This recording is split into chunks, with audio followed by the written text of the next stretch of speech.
আপনার হাতে বিবাহে কিন্তু যথেষ্ট গোলযোগ লক্ষ্য করা যাচ্ছে। আমি দুটো হাতই ভালোভাবে দেখলাম, বিবাহের স্থানে গোলযোগ আছে। অ্যাকচুয়ালি এই হাতটা আপনার ভরসাযোগ্য মানুষ পেতে কিন্তু সমস্যা হবে।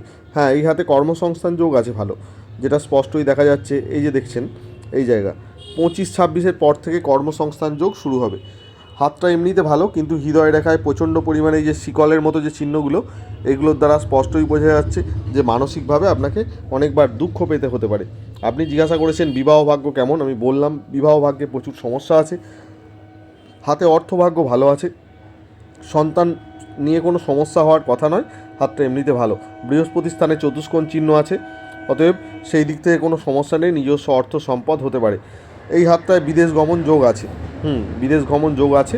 বিয়ের বয়স এই হাতে, শুভ বিবাহের যে বয়স শুরু হয়ে গেছে মোটামুটি ধরুন ওই 23-24-এর পর থেকে। প্রথম রিলেশনশিপগুলো থেকে দুঃখ প্রাপ্তির যোগ আছে।